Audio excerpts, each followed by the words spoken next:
السلام علیکم، بڑی بات کے ساتھ میں ہوں عادل شاہزیب۔ آج کی بڑی بات، پشاور میں زیر تعمیر بس ریپڈ ٹرانزٹ یا BRT منصوبہ تحریک انصاف حکومت کے لیے مسلسل درد سر بنا ہوا ہے۔ پہلے اس منصوبے کی تکمیل سے متعلق آنے والی تاریخیں صوبائی حکومت کو شرمندہ کر رہی تھی، تو اب اس منصوبے سے متعلق مزید سنگین انکشافات سامنے آئے ہیں۔ BRT پشاور کی تعمیر میں ناقص منصوبہ بندی کا استعمال ہوا، ڈیزائن اور کام کرنے کے طریقہ کار میں غفلت اور بد انتظامی برتی گئی، جس کے باعث قومی خزانے کو بھاری نقصان پہنچایا گیا۔ 6 ماہ میں منصوبہ مکمل کرنے کے لیے کانٹریکٹر کو 25% اضافی رقم انعام کے طور پر دی گئی، لیکن مقررہ مدت کے 1 سال بعد بھی پروجیکٹ مکمل نہ ہو سکا اور کانٹریکٹر نے انعامی رقم بھی واپس نہیں کی۔ یہ انکشافات خود وزیر اعلیٰ خیبر پختونخوا کی بنائی گئی انسپیکشن ٹیم نے اپنی 27 صفحات پر مشتمل رپورٹ میں کی ہیں۔ انسپیکشن ٹیم کی رپورٹ کے مطابق BRT منصوبے کے معاملات مشکوک ہیں۔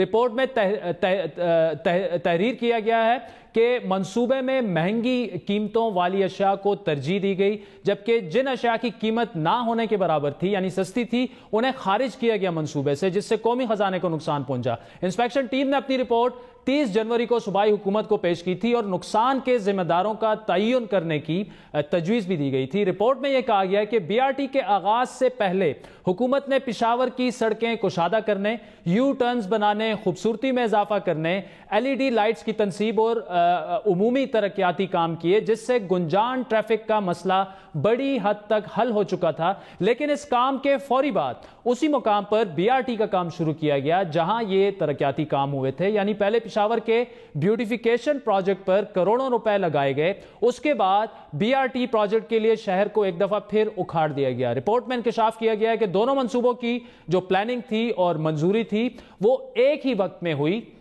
اور دونوں منصوبوں پر ایک ہی ادارے نے کام کیا۔ رپورٹ میں منصوبے کا تفصیلی جائزہ لیتے ہوئے ڈیزائن میں متعدد مقامات پر تکنیکی خامیوں کا ذکر ہے۔ رپورٹ کے مطابق منصوبے کے ڈیزائن میں بار بار تبدیلیاں ہوئیں۔ اس دوران ایسا بھی ہوا کہ کچھ حصے تعمیر کیے گئے، پھر غلطیوں کے باعث ان حصوں کو دوبارہ توڑا گیا، جس سے BRT کی لاگت میں خاطر خواہ اضافہ ہوا۔ رپورٹ کے مطابق BRT کو کوریڈور میں 3 مقامات پر بس اسٹیشنز کے لیے بنائی گئی سڑک مقررہ حجم سے کم تھی، سائز سے کم تھی، جس کے بعد ان مقامات کو توڑ کر دوبارہ تعمیر کیا گیا۔ انسپیکشن ٹیم کے بقول کوریڈور کے اطراف گزرنے والی سڑکوں سے متعلق کوئی منصوبہ بندی نہیں کی گئی تھی۔ جب مرکزی کوریڈور تیار ہوا تو معلوم ہوا کہ ساتھ گزرنے والی سڑکیں تنگ پڑ گئی ہیں، جس سے ٹریفک شدید متاثر ہوئی۔ رپورٹ میں کہا گیا ہے کہ بعض مقامات پر بس اسٹیشنوں تک جانے، BRT کے بس اسٹیشنوں تک جانے اور سڑک عبور کرنے والوں کو تقریباً 1600 میٹر پیدل چلنا پڑے گا، جبکہ بیشتر BRT پر پیدل سڑک عبور کرنے والوں کے لیے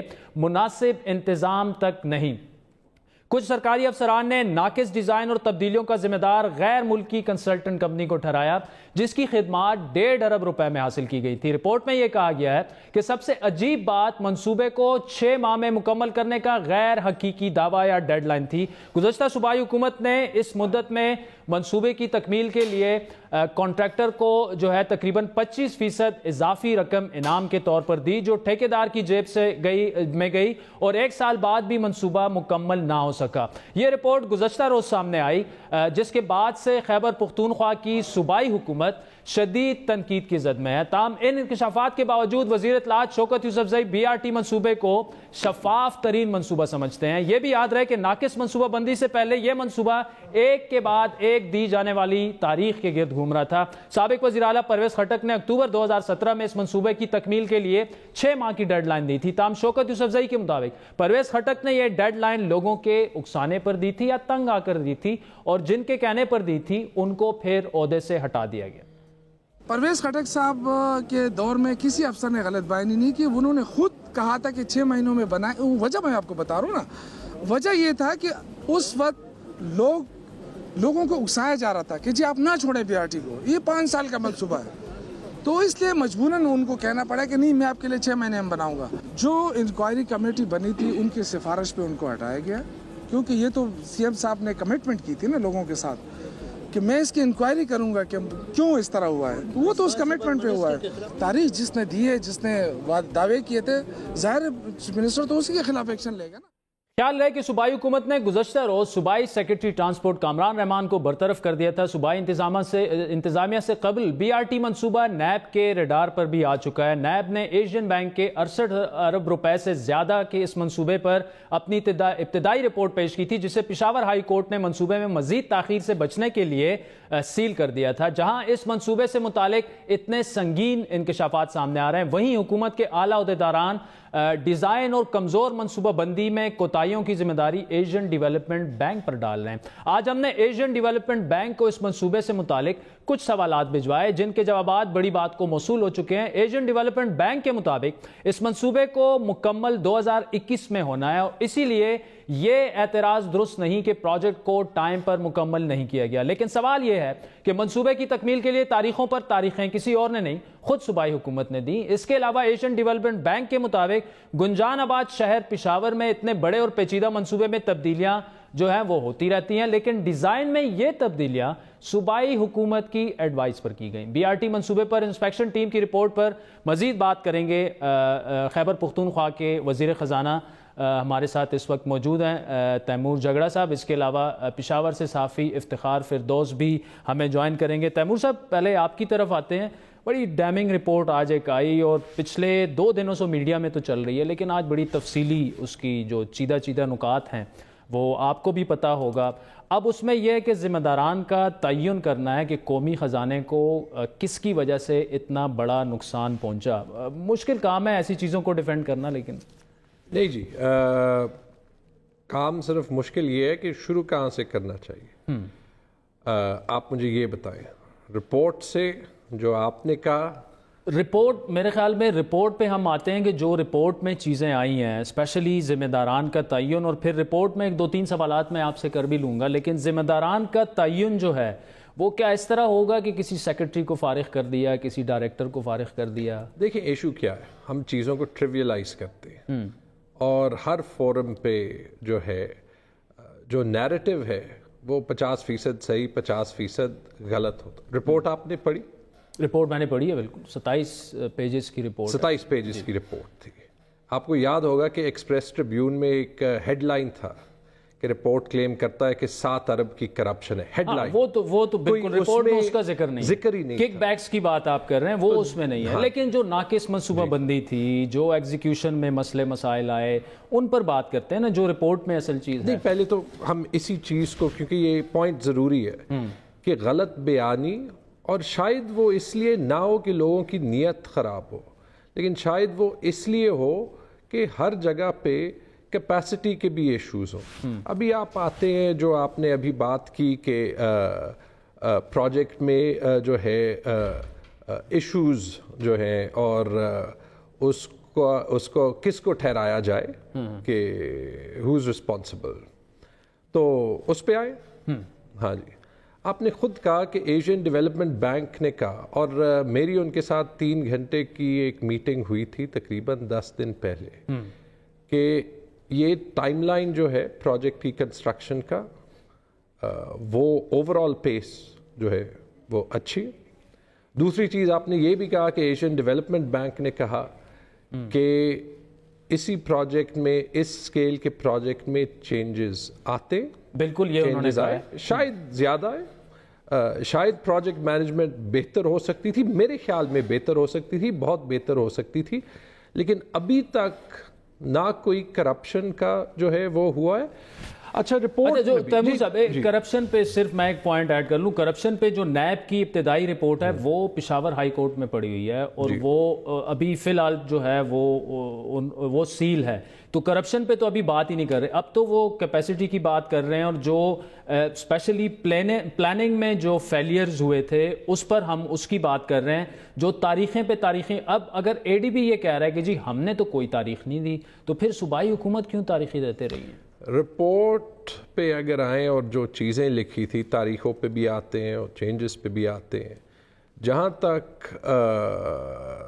تک بات ہے تاریخوں کی، رائٹ، یا چینجز کی اور گورنمنٹ کے ایکشن لینے کی، تو میرے خیال میں ایٹ ڈفرینٹ لیولز جنہوں نے شاید پروجیکٹ کی ہینڈلنگ یا صحیح نہیں کی یا مختلف مرحلوں پہ جو ہے چینج کی ضرورت تھی. گورنمنٹ نے اپنے طریقے سے وہ لوگ چینج کیے. میرے سے کامران خان صاحب 23 یا 24 مارچ کو پوچھ رہے تھے کہ آپ نے جو لوگ کام کر رہے ہیں ان کو چینج کیوں نہیں کیا. میں نے انہیں کہا آپ ویٹ کریں 2-3 دن, ہم اپنے طریقے سے کریں گے. ہم نے اس سے کوئی فین فیئر نہیں بنایا, ہم نے جو کرنا تھا وہ کر لیا.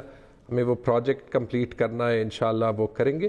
لیکن ایک چیز جیسے ایکسپریس ٹریبیون نے کیا, شاید اس رپورٹ میں بھی میرے خیال میں, میرے ذاتی خیال میں, کیونکہ میں نے بھی وہ 27 پیجز پڑھے ہوئے, اور دا فیکٹ کہ یہ رپورٹ کمیشن ہوئی اور دا فیکٹ کہ اس پہ ایکشن لیا گیا, صرف لوگوں کو ہٹانے کا نہیں, لیکن جو کریکٹیو ایکشنز لینے تھے کوریڈور کو امپروو کرنے کے لیے وہ لینے گئے, وہ اس بات کو ثابت کرتے ہیں کہ صوبائی گورنمنٹ رسپانسبلی ایکٹ کر رہی ہے. لیکن ایک چیز مجھے ضرور کہنا پڑے گا کہ ہمیں, اور جو لوگ ایسی رپورٹس لکھتے بھی ہیں, ان کو اپنا مینڈیٹ بھی دیکھنا چاہیے اور یہ بھی دیکھنا چاہیے کہ سبجیکٹو اور آبجیکٹو کون سی چیز ہے. وزیر اعلیٰ صاحب نے انسپیکشن کمیٹی خود بنائی, خود آرڈر دیا, مینڈیٹ انہوں نے ظاہری بات ہے دیا ہوگا, لوگ انہی کے تھے, گورنمنٹ کے ہی تھے. یہ آپ نے ایک چیز دیکھی ہوگی کہ جو ڈان کے آرٹیکل میں آج پہلے ذکر کیا گیا کہ وزیر اعلیٰ نے اناؤنسمنٹ کی کہ وہ ایک انکوائری کرا رہے ہیں اس میں, اور اس کی تاریخ دی کوئی 3-4 دن پہلے کی, اور اس کے بعد انہوں نے سارے جو انکشافات دیے وہ ایک 3 مہینے پرانے رپورٹ سے دیے. مطلب انٹرنلی کام تو پہلے ہو رہا تھا, ان دو چیزوں کو جوڑنا جو تھا وہ صحیح نہیں تھا. اچھا تیمور صاحب, بات پہ آتے ہیں آپ کی طرف. افتخار فردوس ہمارے ساتھ ہیں. افتخار, کل میں آپ کا رات بلاگ پڑھ رہا تھا, آپ نے اسی رپورٹ پہ لکھا, اس کی جو چیدہ جو نکات ہیں وہ آج میڈیا میں بھی, سارا دن میڈیا میں اسی پر باتیں ہوتی رہیں. اور کیا آپ سمجھتے ہیں کہ یہ ایک چارج شیٹ ہے اس بی آر ٹی منصوبے میں, کیونکہ آپ تو پچھلے جب سے منصوبہ شروع ہوا ہے اس کے ناقدوں میں شامل ہیں, لیکن بحیثیت صحافی میں آپ سے پوچھ رہا ہوں, آپ نے پوری رپورٹ بھی پڑھی, how do you find it? دیکھیں, جو رپورٹ ہے جیسے تیمور صاحب نے بھی ذکر کیا, it was a mandated report, لیکن جو اگر آپ دیکھیں تو 2 چیزوں کا ذکر جو ہے وہ آتا ہے, ایک فائنینشیل مس اپروپریشن کا اور ایک جو ٹیکنیکل ڈیفیکلٹیز ہیں جو پروجیکٹ کے درمیان میں تھی. رپورٹ میں کہیں پر فائنینشیل مس اپروپریشنز کا جو ہے وہ ذکر نہیں ہے, اور جیسے آپ نے ذکر کیا اس کے لیے نیب نے ایک پریلیمنری انکوائری کی تھی جو پشاور ہائی کورٹ نے بعد میں جو ہے وہ روک دی تھی. جو رپورٹ کی اگر آپ پرٹیکولرلی جو ہے وہ بات کریں تو اگر آپ اس کی لینگویج دیکھیں تو اس میں بھی ٹیکنیکل پرابلمس ہیں. تو رپورٹ کمپلیٹلی جو ہے وہ پروجیکٹ کو اینالائز کرنے میں, کیونکہ ان کا مینڈیٹ تھا ایک اسپیسیفک ٹائم فریم میں, I think 2 weeks if I'm not wrong, approximately اس کے اندر انہوں نے جو ہے رپورٹ جو ہے وہ کمپائل کرنی تھی. جی آپ جاری رکھیں افتخار. تو آئی مین اس میں they had to sort of compile the report within those limits. تو اس کے اندر بہت ساری چیزیں جو ہیں وہ مس ہو گئی ہیں, اور تیمور صاحب یہاں پہ بیٹھے ہوئے ہیں, I'm sure he'll look into it, کہ اگر آپ اس پروجیکٹ کی جو اپنی امپلیمنٹیشن باڈی ہے انہوں نے ہر قسم کی جو چینجز جو PC1 سے اور جو ریوائز PC1 سے ڈیویشن ہیں, یا اس پروجیکٹ کے اندر جو پرابلمز جو ہے وہ آئی ہیں, یا ایسی چیزیں جو کرنی چاہیے تھی اور نہیں ہوئی اور جو نہیں کرنی چاہیے تھے وہ ہوئی ہیں, وہ سب ڈاکیومنٹڈ ہیں. اینڈ آئی ایم شیور کہ ایک دفعہ جب یہ پروجیکٹ کمپلیشن کی طرف جائے گا تو وزیر اعلیٰ صاحب کی جو کمیٹی نے جو رپورٹ جو ہے وہ دی ہے, اگر ایکچوئل فیکٹس جو ہیں وہ سامنے لائے جائیں وہ شاید اس سے بھی زیادہ ڈیمننگ ہوں گے. اچھا ٹھیک ہے. اچھا افتخار, یہ بتائیے کہ جو آپ سے میں تیمور صاحب لیتا ہوں اس پہ جواب, جو ڈیزائن کی بات کی جا رہی ہے کہ گورنمنٹ کی طرف سے یہ کہا جا رہا ہے کہ جی ڈیزائن میں جو چینجز وغیرہ تھی ساری رسپانسبلٹی ADB کی تھی. آج ایشین ڈیولپمنٹ بینک سے ہماری بات ہوئی, انہوں نے یہ کہا کہ جی ٹھیک ہے ایسے پروجیکٹس میں یہ چینجز آتی ہیں چھوٹی موٹی, لیکن اس سے یہ ہے کہ کاسٹ میں کافی اسکیلیشن ہوئی, لیکن ساتھ میں بات یہ ہے کہ یہ چینجز جو ہیں یہ انہوں نے خود سے نہیں کی, یہ گورنمنٹ کی ایڈوائس پہ کی ہیں. دیکھیں, جو بات ایشین ڈیولپمنٹ بینک نے کی ہے, ابھی پچھلے ہفتے ایشین ڈیولپمنٹ بینک کا وفد جو ہے وہ پشاور آیا تھا اور ان کے ساتھ ایک ریگولر انٹریکشن کا موقع جو ہے وہ ملا تھا, اور انہوں نے کہا کہ وہ کام سے جو ہے وہ سیٹسفائیڈ تھے, لیکن انہوں نے 18 پوائنٹس پر بھی آئیڈینٹیفائی کیے تھے جس سے وہ سیٹسفائیڈ نہیں تھے, جس میں جو ہے وہ چینجز کرنا جو ہے وہ ضروری تھی for the project to start. ساتھ ہی ساتھ انہوں نے کہا کہ چینجز جو کی گئی تھی وہ پولیٹیکل پریشر کے نیچے جو ہے وہ کی گئی تھی, یا پولیٹیکل ڈیسیجنز تھے, وہ ہمارے اپنے نہیں تھے. So they were very clear on that. اور جہاں تک رہی جو ہے وہ بات وہ ڈیڈ لائن کی تھی یا جو انجینئرنگ ایشوز تھے, they were also very clear in that, اور وہ اپنی غلطی وہ مان رہے تھے کہ بہت ساری چیزیں ایسی تھی جو پروجیکٹ کے آغاز کرنے سے پہلے جو ہے ان کو سیریسلی جو ہے وہ لیا جانا چاہیے تھا, لیکن وہ بعد میں آ کر جو ہے وہ پتہ لگی. جیسے فار ایگزامپل زمین کے نیچے سے پانی نکل آنا, یا جیو ٹیکنک رپورٹ کے اندر جو ہے وہ ایک فلائی اوور ہونا جو ہوٹل کے اندر جو ہے پھر آ گیا جو پشاور کے اندر ہے, اور اس کو پھر بعد میں جو ہے وہ مین روڈ پہ شفٹ کرنا. ان ادر کیسز جو ہے وہ الائنمنٹ کا ایشو, اور عادل ایسی چیزیں لائک فار ایگزامپل جو پہلے ایلیویٹڈ پورشن یعنی جو ایٹ گریڈ تھا وہ پھر ایلیویٹڈ چلا گیا, جو سائیکل ٹریک تھا انجینئر نے وہ بھی جو ہے آسمان میں لگا دیا. اس کے بعد پھر وہ سلیبز جو ہے اٹھا کر ابھی ناردرن بائی پاس کے اوپر جو ہے وہ رکھے ہوئے ہیں. دے ڈنٹ نو کہ ابھی اس کا یوزیج کیا ہے, بعد میں ایک آ گیا کہ اس کو ڈرینیج سسٹم میں جو ہے وہ استعمال وہ کر دیں گے. تو اس قسم کی چیزیں جو ہے وہ ہوئی ہیں, اور جو پرابلم ایکچولی بنی ہے کہ پشاور بی آر ٹی کے ساتھ کسی کو مسئلہ نہیں تھا. Nobody is against the Peshawar B R T. General public wants public transport کے جو فیزیبل ہو, جو لوگوں کی پہنچ میں ہو, جو ایک جگہ سے دوسری جگہ ایک بڑی پاپولیشن کو جو ہے وہ لے کر جائے. لیکن دا پرابلم ہے کہ ایک بہت اچھے پروجیکٹ کو جو ہے وہ پچھلی گورنمنٹ نے اور کچھ حد تک اس گورنمنٹ نے بھی پولیٹیسائز کیا ہے, جس کی وجہ سے جو ہے وہ کرٹیسزمز. اور مس تیمور جاکڑ صاحب, مس ہینڈل کرنا یا پولیٹیکل اس کی وجہ سے, جس طرح اے ڈی بی نے افتخار کے بقول یہ کہا کہ جی ڈیزائن میں چینجز جو ہیں وہ بھی کوئی پولیٹیکل اور وہ فیصلے تھے. لیکن پہلے آپ افتخار کا جواب دیجئے اور پھر اسی کو. میرے خیال میں 3 چیزیں. پہلی چیز تو پروجیکٹ مینجمنٹ بہتر ہو سکتی تھی, بالکل بہتر ہو سکتی تھی, اور بہتر ہو بھی رہی ہے, آگے ہمیں اور بھی بہتر کرنی ہے, وہ تو میں خود مانتا ہوں. شاید دوسری چیز جو میں کہوں گا, جو افتخار صاحب نے ایک لفظ بیچ میں کہا, صرف میں وہ دہرانا چاہتا ہوں. بہت سے ایشوز ہیں پروجیکٹ میں, لیکن انہوں نے یہ کہا اور ٹوٹلی انڈیپینڈنٹلی کہا, اور ایشین ڈیولپمنٹ بینک کے الفاظ کو دہرایا کہ وہ پروجیکٹ کے پروگریس سے سیٹسفائیڈ ہے. ایک بار پھر صرف یہاں پہ جو ہے وہ رک کے کہنا چاہتا ہوں, وہ پروجیکٹ کے پروگریس سے سیٹسفائیڈ ہے. ہم نے ڈیڈ لائن وہ دی جو نہیں دینی چاہیے تھی, وہ علیحدہ بات ہے, رائٹ. چینجز آئیں وہ علیحدہ بات ہے, لیکن جس پیس پہ کام ہو رہا ہے وہ کہہ رہے وہ سیٹسفائیڈ ہے. تیسری چیز ہیڈ آف اسکیجول, تو دیکھیں میں جو ہے میں ماڈسٹ آدمی ہوں, ٹھیک ہے, میں تو ساتھ میں تیسری چیز جو آپ کہہ رہے ہیں ایشین ڈیولپمنٹ بینک پہ, کم از کم میں تو نہیں کہوں گا کہ جو غلطیاں ہیں وہ ایشین ڈیولپمنٹ بینک کی. ہاں یہ ضرور کہ ایشین ڈیولپمنٹ بینک کا انوالو ہونا مجھے یہ ایشورنس دیتا ہے کہ اس کی ایک انڈیپینڈنٹ اوورسائٹ ہے.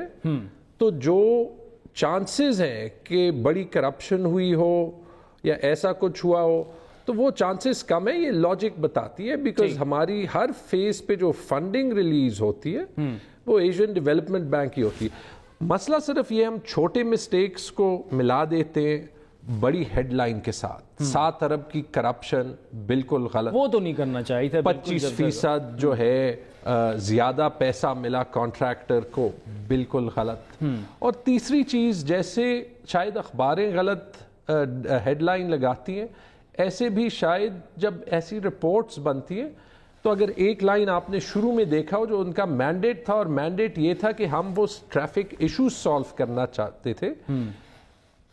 اس رپورٹ کا مینڈیٹ شاید, یا اس کی ٹیکسٹ اس مینڈیٹ کے ساتھ سٹک کرنی چاہیے تھی. اور جو بی آر ٹی کے ایشوز ہیں, جیسے افتخار نے صحیح کہا, وہ آپ ہمیشہ پروجیکٹ کے اینڈ پہ دیکھتے ہیں کہ اسٹریٹجکلی یہ صحیح فیصلہ تھا یا غلط فیصلہ تھا. 6 مہینے میں ختم کرنے کی کوشش کرنا, کوئی اور بڑی جو ہے کوتاہیاں ہوئی ہے یا نہیں ہوئی وہ ہوگا. لیکن شاید اس کانٹیکسٹ میں اس رپورٹ کو لینا, جو اس رپورٹ میں بھی رائٹر کی سبجیکٹیو اوپینین ہے, شاید تھوڑا سا انفیئر ان لوگوں پہ ہے جو کہ اس پہ محنت کر رہے. جہاں پہ کوتاہی ہے, ڈرینیج غلط تھی, اس کی کرٹیسزم ہوئی, بالکل صحیح ہوئی. جہاں پہ بریکیج ہوئی وہ تو سب کے سامنے ہے. ٹھیک. اچھا افتخار, آپ کی طرف آتا ہوں. جو پشاور کا بیوٹیفیکیشن پروجیکٹ تھا, وہ بھی یہ کہا گیا کہ جی یہ دونوں پروجیکٹس جو تھے بی آر ٹی اور وہ ایک ساتھ پائپ لائن میں تھے سائملٹینیسلی.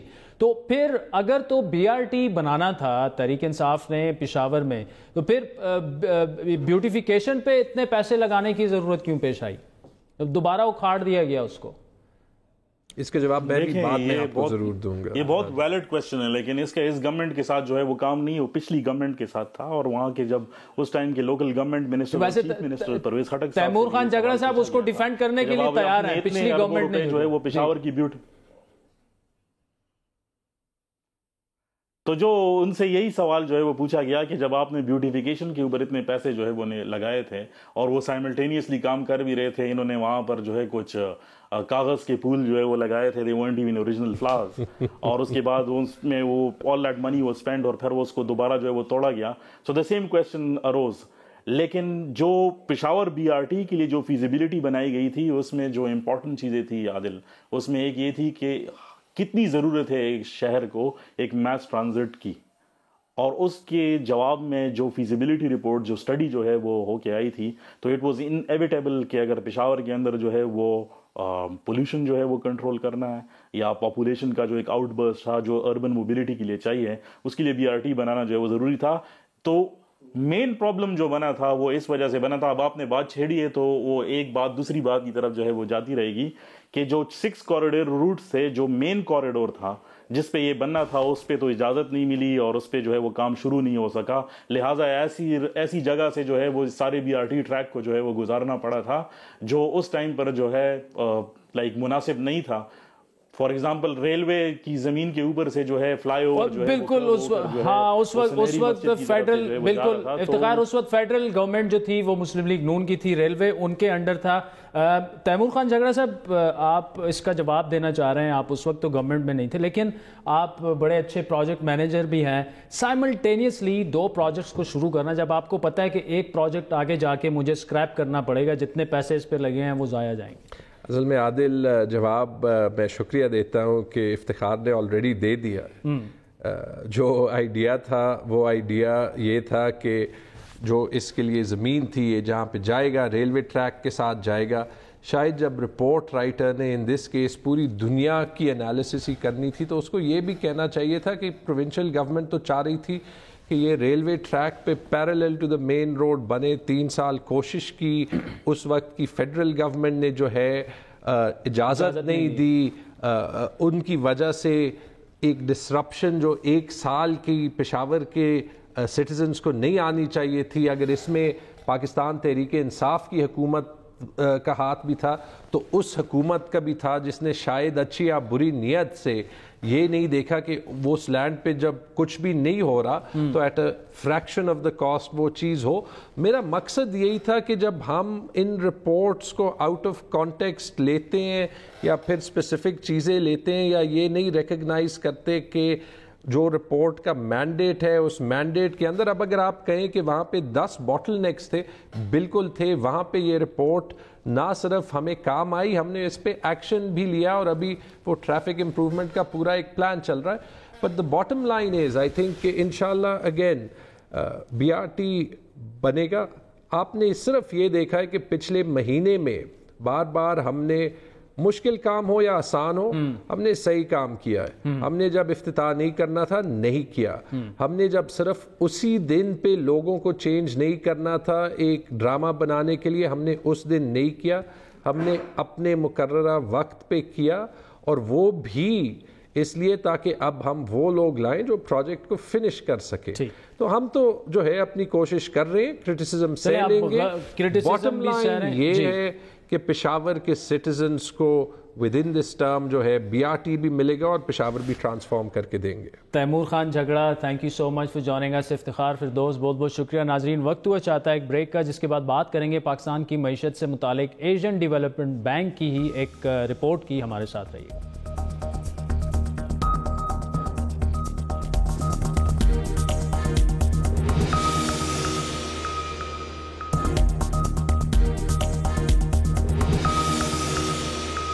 ویلکم بیک ناظرین. ملک کی معاشی صورتحال پر گزشتہ کئی ہفتوں سے بحث جاری ہے اور حکومت کی معاشی کارکردگی پر سوالات اٹھائے جا رہے ہیں. بجلی اور گیس کی قیمتیں بڑھ چکی ہیں، مزید بڑھائی جا رہی ہیں. پیٹرول کی قیمت میں اضافہ ہو چکا ہے.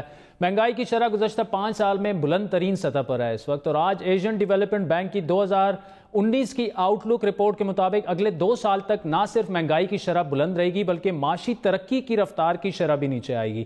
ایسے میں حکومت کی معاشی پالیسی پر عوام کی جانب سے سوالات اٹھانا یقیناً جائز ہے، لیکن حکومت کی معاشی ٹیم چاہے وہ وزیر خزانہ اسد عمر صاحب ہوں، مشیر تجارت رزاق داؤد ہوں، ریونیو منسٹر حماد اظہر ہوں، میڈیا کا سامنا کرنے سے کترا رہے ہیں۔ حکومت کو اس وقت عوام کو اعتماد میں لینے کی ضرورت ہے کہ ملک کی معیشت مضبوط ہاتھوں میں ہے، اور اس وقت ظاہری بات ہے ضرورت مشکل فیصلوں کی ہے، لیکن عوام اسی جواب کے متلاشی ہیں کہ کیا اس مشکل وقت کے بعد ان کی حالت تبدیل ہوگی۔ عوام کو ان سوالات کے جواب دینا اس وقت اور بھی ضروری ہو جاتے ہیں جب جہانگیر ترین سمیت حکومتی جماعت کے اہم ترین لوگ میڈیا میں پبلکلی معیشت کو لے کر کیے گئے فیصلوں میں غیر ضروری تاخیر پر تنقید کر رہے ہیں۔ تاہم آج ہی وزیر خزانہ اسد عمر نے فیس بک لائیو کے ذریعے معیشت سے جڑے کچھ سوالوں کے جوابات دیے۔ ان کے بقول ان پر تنقید اس لیے ہو رہی ہے کہ وہ جلدی IMF کے پاس نہیں گئے، لیکن اگر وہ جلدی چلے جاتے تو پھر ان پر اور بھی تنقید ہوتی۔ اس حوالے سے بات کریں گے سابق گورنر سندھ اور مسلم لیگ نون کے سینئر رہنما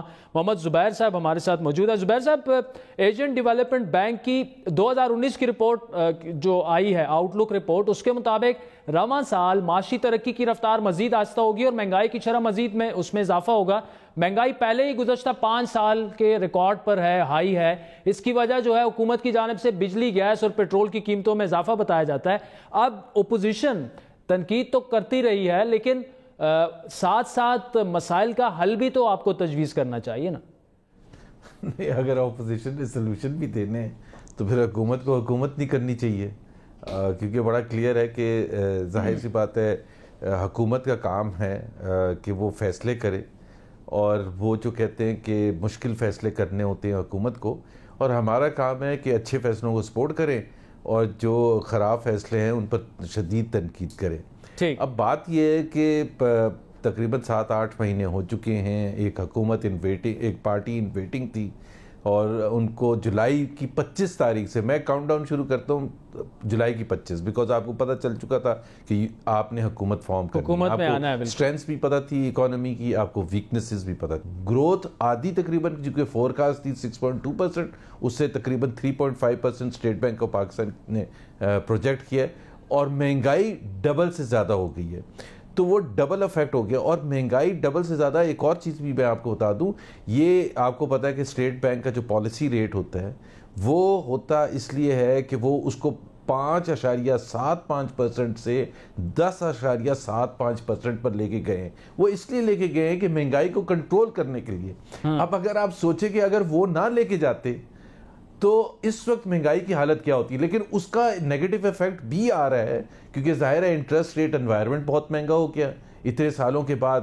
جو اسٹیٹ بینک کا ریٹ اتنا ہائی ہے تو ظاہر ہے جو پرائیویٹ سیکٹر ہے ان کے لیے بورنگ ہائی ہوگی۔ پھر اس کا ایک شدید نقصان یہ ہے کہ پاکستان کے قرضوں میں شدید اضافہ ہو گیا ہے، اور ہر طرف سے آپ کے پاس ابھی کوئی کنٹرول نہیں رہا۔ تو میرے حساب سے گورنمنٹ نے، جو جہانگیر ترین صاحب نے خود کہا، جو کہ سینئر ترین رہنما ہے PTI کے، کہ حکومت نے ٹائم پر فیصلے نہیں۔ زبیر صاحب، آپ نے یہ کہا کہ حکومت کو مشکل فیصلے کرنے ہوں گے، تو مشکل فیصلے تو ہو رہے ہیں۔ عوام پر مہنگائی کا بوجھ بڑھ چکا ہے، یوٹیلیٹی بلز کی صورت میں یا پیٹرول بم کی صورت میں، افراط زر کی صورت میں ہو، ڈیویلویشن کی شکل میں ہو، مشکل فیصلے تو ہو رہے ہیں۔ کیا آپ سمجھتے ہیں کہ جو تاخیر ہے فیصلوں میں اس کا خمیازہ اب عوام کو بھگتنا پڑ رہا ہے؟ ترین صاحب نے بھی اسی تاخیر کی جانب اشارہ کیا تھا۔ ایبسلیوٹلی، میں ایک ایگزامپل دیتا ہوں کہ جب حکومت، کتنا فرق پڑا ہے کہ فیصلے ٹائم پر نہ ہونے کا۔ جب حکومت آئی تھی تو پہلی تقریر بھی اگر آپ عمران خان صاحب کی 19 اگست کی اٹھا لیں، انہوں نے بھی صحیح نشاندہی کی تھی کہ ہمارا سب سے بڑا پرابلم جو ہے وہ ایکسٹرنل فرنٹ پر ہے، یعنی کہ ڈالرز کی کمی ہے۔ اب ڈالرز کی کمی کے لیے آپشنز کیا تھے؟ کسی سے بھی آپ پوچھ لیں کہ سب یہ بات کر رہے تھے کہ IMF کے پاس جائیں گے یا نہیں جائیں گے یا جانا چاہیے۔ ایک ڈیبیٹ تھی 25 جولائی سے لے کے 19 اگست تک، ان کو فیصلہ کر لینا چاہیے تھا، اور فیصلہ بڑا کلیئر تھا کہ IMF کے پاس جانا ضروری ہے۔ اگر یہ فیصلہ سپتمبر میں یہ کنکلوڈ کر لیتے تو آپ کی جو یہ بحرانی کیفیت جو پیدا ہوئی ہے، جس کی وجہ سے آپ نے ڈی ویلیویشن کی، جس کی وجہ سے آپ نے اپنے باقی فیصلے کیے، امپورٹ کو کرٹیل کرنے کی شدید کوشش کی، جس کی وجہ سے کیا ہوا؟ آپ کا تھوڑا سا کرنٹ اکاؤنٹ ڈیفیسٹ تو امپروو ہو گیا، لیکن ظاہر سی بات ہے اس کی وجہ سے آپ کے ٹیکس ریونیو برے طریقے سے متاثر ہوا ہے. پلانٹ اینڈ مشینری نہیں آ رہی ہے تو اس کی وجہ سے جو اکنامک ایکٹیویٹی ہے وہ متاثر ہو. اکنامک ایکٹیویٹی متاثر ہوگی تو آپ کی ان امپلائمنٹ بڑھنی شروع ہو جائے گی. اور ابھی آلریڈی جو فگرز ہیں تقریباً میرے حساب سے 6 لاکھ پاکستانیز اس سال جابز لوز کریں گے. اور تقریباً جو سب سے بڑا بحران ہے یہ جو انفلیشن کا بڑھنا, مہنگائی کا بڑھنا اور گروتھ کا نیچے جانا, اس کا جو ڈائریکٹ اثر ہے. اور زبیر صاحب دیکھیں سولوشن کی طرف بھی آتے ہیں نا, ہر طرف یہی سوالات اٹھ رہے ہیں, لیکن مسئلہ یہ ہے کہ اس کے جوابات کس سے لیے جائیں. اسد عمر صاحب ہوں, آپ کے وہ بھائی ہیں رزاق داؤد صاحب ہوں, عماد اظہر صاحب ہوں, معاشی ٹیم میں کوئی سامنے آنے کو نہیں تیار. خان صاحب کو تو پھر خود بھی چاہیے کہ وہ ان سے خود جواب مانگے, وہ خود آ کر قوم سے خطاب کریں, کیونکہ اگر اکانومی سارٹ آؤٹ نہیں ہوگی تو تحریک انصاف کی گورننس اگر باقی جتنی بھی اچھی ہو, عوام جو ہیں وہ مطمئن تو نہیں ہوں گے. کسی بھی پولیٹیکل پارٹی نے اتنے بلند دعوے نہیں کیے تھے جتنی پی ٹی آئی نے کیے تھے. تنقید کے حوالے سے پچھلی حکومتوں کو, کمٹمنٹس کے حوالے سے. اب آ کے ادھر پھنس گئے کہ سامنے کیمرے کے سامنے آنا اور ان چیزوں پر, ان وعدوں کو جب یاد دلائیں گے. ظاہر سی بات ہے آپ کے ساتھ اگر عمران خان صاحب ہوں گے تو آپ ان کو وہ تمام وعدے یاد دلائیں گے نا, اور جس کے ویڈیو کلپس موجود ہیں, تو وہ پھر اس کا ان کے پاس کوئی جواب ہی نہیں ہے. یہاں آ کے پی ٹی آئی اتنی بری پھنس چکی ہے. تو اس کا ایک بڑا سمپل سا سلوشن ہے. میرا اپنا جو سجیسٹڈ وے آؤٹ ہے, وہ وے آؤٹ یہ ہے کہ کچھ اپنی کمزوری کو ایکسیپٹ کریں کہ جی ہمارے سے کچھ غلطیاں ہوئی ہیں, ہمارے سے اوور کمٹمنٹس ہوئی ہیں. جون 2018 میں جب ہم مینیفیسٹو دے رہے تھے ہمیں تمام چیزوں کا علم ہونا چاہیے تھا.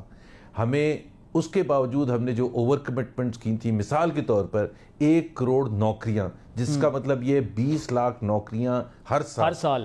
اب تو ہم مائنس میں چل رہے ہیں.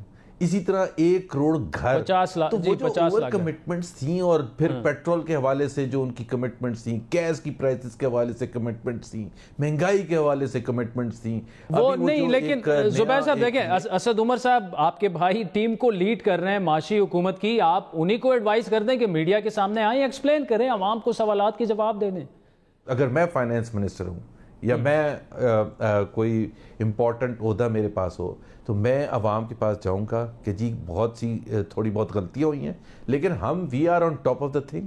ہمیں علم ہے آپ کے مشکلات کا. یہ ہمارا شارٹ ٹرم پلان ہے, یہ ہمارا میڈیم ٹرم پلان ہے, اور یہ ہمارا لانگ ٹرم پلان ہے. اس میں ٹیکس ریونیوز کس طرح سے کلیکٹ کرنے کا, ایف بی آر میں ریفارمز کے حوالے سے, انرجی سیکٹر میں آپ بات کر رہے تھے, سرکولر ڈیٹ کو آپ اٹیک کرتے تھے, 1.1 ٹریلین تھا, اب 1.6 ٹریلین پہنچ چکا ہے. اس کو ہم کنٹرول کرنے کے لیے لاسز اور دوسری چیزیں کیا کچھ کر سکتے ہیں ہم مختلف سیکٹرز میں, ایگریکلچر گروتھ کے لیے, لارج اسکیل مینوفیکچرنگ گروتھ کے لیے, سروسز سیکٹر گروتھ کے لیے, اور تمام دوسرے شعبوں کے لیے, جاب اپرچونٹیز کریٹ کرنے کے لیے.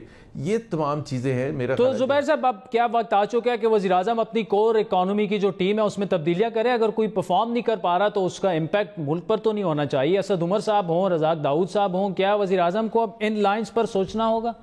سب سے پہلے تو رزاق داؤد صاحب کی چھٹی ہونی چاہیے. اتنا میسو ڈی ویلیویشن کیا, اور اس کے بعد جو ایکسپورٹس ہے وہ فلیٹ ہے. پی ایم ایل این کے حکومت کے دوران ایکسپورٹ واز دا ویکسٹ سیکٹر, اور آپ کو پتہ ہے کہ ہم نے بہت میرا خیال ہے اس طرح سے پرفارم نہیں کیا تھا, لیکن اس کے باوجود جو لاسٹ فسکل ایئر تھا اس میں 13% گروتھ تھی. ابھی اس کے بعد اتنی ڈی ویلیویشن ہونے کے بعد وہ فلیٹ ہے, اور رزاق داؤد صاحب نہ ٹی وی پر آ کے ایکسپلین کرتے ہیں کہ وہ کر کیا رہے ہیں یا کیا کرنا چاہتے ہیں. تو سب سے پہلے تو ان کی چھٹی ہونی چاہیے. شیک اپ ہونا کوئی بھی کیبنٹ کا ایک لازمی جز ہوتا ہے, اور ایک ریفلیکٹ کرتا ہے کہ پرائم منسٹر کو سب سے زیادہ کنسیڈریشن عوام کی ہے, اپنی کیبنٹ کی نہیں ہے. تو اگر تو وزیر اعظم سمجھتے ہیں کہ ان کو عوام کا خیال ہے, اور وہ سمجھتے ہیں کہ عوام کے مسائل اس طرح سے نہیں حل ہو رہے, تو ان کو زبیر صاحب اسد عمر صاحب کی بھی بات کریں نا, ان کو بھی تبدیل کرنا چاہیے وزیر اعظم کو. وزیر خزانہ تو وہ ہیں, ٹیم کے کیپٹن. میں اسد عمر کی بات نہیں کروں گا, وہ تو پھر لوگ کہیں گے کہ آپ اپنے بھائی کے پیچھے پڑ گئے یا ان کے دفاع میں آ گئے. پوری ٹیم ہوتی ہے, ساری ٹیم ہی اتنی نکمی ہو گیا, اور پھر اوپر کپتان جو بیٹھے ہوئے ہیں ان کی تھنکنگ ہی بالکل زیرو ہے. وہ تو پہلے یہ کہتے تھے کہ ٹیکسز اس لیے ہم 8,000 کریں گے, 8,000 ارب کریں گے, کیونکہ وہ لوگوں کو کانفیڈنس آئے گا کہ اوپر والا جو ہے وہ سچا آدمی ہے, وہ فراڈ نہیں کرتا. میرا خیال ہے اس وقت بھی میں ہنستا تھا. سب سے زیادہ امپورٹنٹ چیز ہوتی کمپٹنس, اور کمپٹنس عمران خان صاحب لیک کرتے. کرکٹ کے بڑے اچھے کھلاڑی تھے, شوکت خان ہم زبردست ان کی ڈیلیوری ہے, لیکن آئی ایم سوری ٹو سے جو لوگوں نے اعتماد کیا تھا ان کی بنیاد کیا تھی, تو میں نے ان کے منہ سے کوئی ایسی چیز نہیں سنی جس سے کانفیڈنس آئے.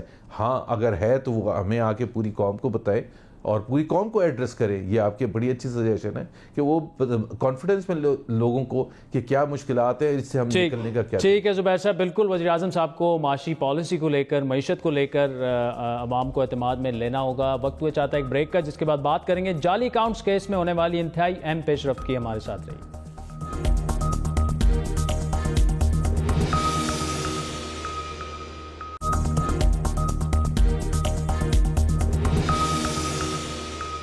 ویلکم بیک ناظرین. پاکستان کے میگا کرپشن سکینڈل میں ایک اہم پیش رفت ہوئی ہے. جعلی اکاؤنٹس کیس میں الزامات اور تحقیقات سے بڑھ کر اب ریفرنس اور ریکوری تک جو ہے بات جا پہنچی. آج نیب نے اربوں روپے کے اس مبینہ کیس میں ایک مرکزی ملزم یونس کدوائی کا 60 کروڑ روپے مالیت کا پلاٹ ضبط کر لیا, جبکہ گزشتہ روز نیب کے ایگزیکٹو بورڈ کی منظوری کے بعد اس کیس کا پہلا ریفرنس بھی احتساب عدالت میں فائل کر دیا گیا ہے, جس میں کراچی میٹروپولیٹن کارپوریشن اور کراچی ڈیولپمنٹ اتھارٹی سے تعلق رکھنے والے 8 ملزمان کے علاوہ یونس کدوائی بھی شامل ہیں, جن کے بارے میں اطلاعات یہ ہیں کہ وہ سابق صدر آصف علی زرداری کے بزنس پارٹنر ہیں, اور نہ صرف ایم ایس پارتھونین کمپنی کے ڈائریکٹر ہیں بلکہ ذرائع کے مطابق پاک لین کمپنی کے شیئر ہولڈر بھی ہیں.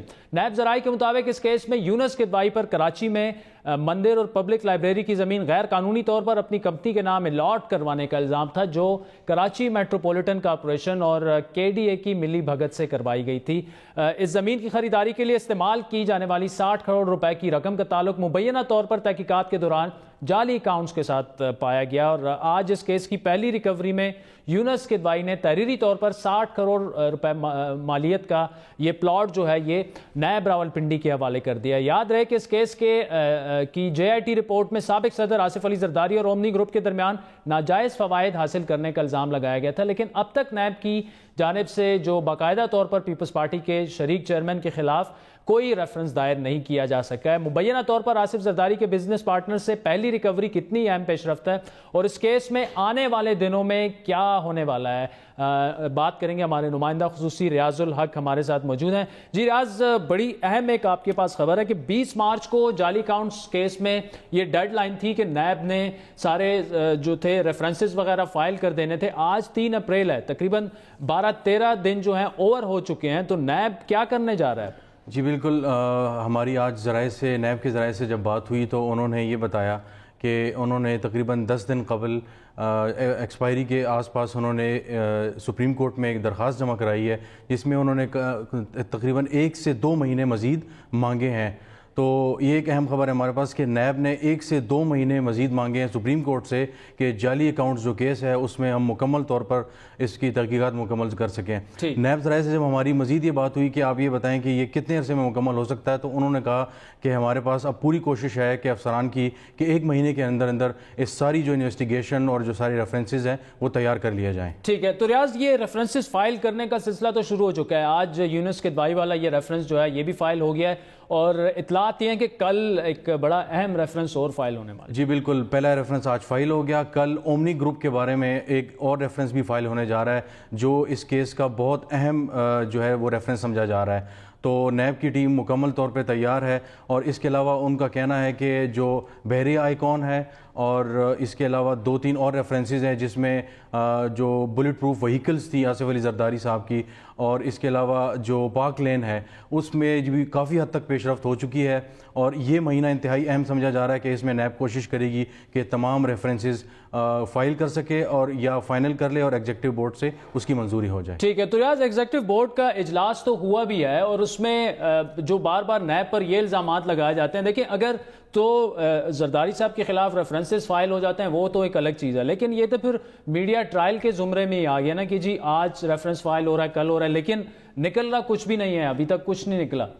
یہ تو بہت بڑا سوال ہے کہ یہ مختلف اس طرح کی کیسز آتے ہیں، نیب اور ایف آئی اے پہ بھی سوالات بھی اٹھتے ہیں، لیکن نیب کا یہ کہنا ہے کہ ہم پوری جانفشانی سے اور میرٹ پہ ہم اپنی پوری انویسٹیگیشن کرتے ہیں اور اس کے بعد ریفرنس فائل کرتے ہیں اور ہم کسی کو تصدیق کا نشانہ نہیں بناتے. ان کا تو یہ ہے، لیکن ظاہر ہم آنے والے دنوں میں دیکھیں گے نیب کس حد تک کامیاب ہوتی ہے اور کیا ان لوگوں پہ یہ جو الزامات ہوتے ہیں یہ ان پہ ثابت ہوتے ہیں یا نہیں ہوتے، کیونکہ ایک بہت بڑا مشکل اور کٹھن مرحلہ ہوگا نیب کے لیے ان چیزوں کو کورٹ میں جا کے ثابت. اچھا ریاض، بالکل کورٹ میں ثابت کرنا، اور وہ شہباز شریف کے معاملے میں بھی بڑا سبکی کا سامنا کرنا پڑا نیب کو، لیکن یہ جو مزید ایکسٹینشن نیب نے مانگی ہے مہینہ 1.5 مہینے کی، تو یا تو نیب احتیاط سے چلنا چاہ رہی ہے یا ابھی تک یہ ہے کہ انہیں کوئی ایویڈنس ایسا نہیں ملا، بڑا مضبوط شواہد نہیں ملے کہ وہ زرداری صاحب کے خلاف کوئی کارروائی کر سکیں، ریفرنس فائل کر سکیں. جی اس میں اصل میں دونوں رائے سمجھی جاتی ہیں. کچھ نیب کے ذرائع سے جب ہماری بات ہوتی ہے ان کا یہ کہنا ہے کہ ظاہر ہمارے پاس مین پاور کے بھی ایشوز ہیں، ہمارے پاس کیپیسٹی کے بھی ایشوز ہیں، انویسٹیگیٹرز اس حد تک اس لیول کے بہت زیادہ نہیں ہے کہ ہم کم وقت میں زیادہ سے زیادہ کام کر سکیں. تو ایک یہ والا مرحلہ ہے. دوسرا مرحلہ یہ ہے جو کہ ایف آئی اے بھی فیک اکاؤنٹس کو دیکھ رہا ہے، تو ایف آئی اے بھی تقریباً 100 ارب تک ان کی انویسٹیگیشنز اس جا چکی ہیں کہ 100 ارب روپے تک کے معاملات انہوں نے اب تک دیکھ لیے ہیں کہ سارے فیک اکاؤنٹس میں کنیکشنز بنتے ہیں. تو ظاہر ایف آئی اے بھی دیکھ رہا ہے، تو ایف آئی اے کی انویسٹیگیشنز بھی اس مہینے کے اندر نیب کے پاس آ جائیں گی. تو اس کے بعد نیب یہ کوشش کرے گا کہ ان سارے معاملات کو جتنا جلد ہو سکے وہ مکمل کرنے کی کوشش کرے گا. Riaz ul-Haq, thank you so much for joining us. ناظرین، آج کے پروگرام پر آپ کے فیڈ بیک کے منتظر رہیں گے. ہمارا ٹویٹر ہینڈل ہے @بڑی بات. مجھے میری ٹیم سمیت اجازت دیجیے. خدا حافظ.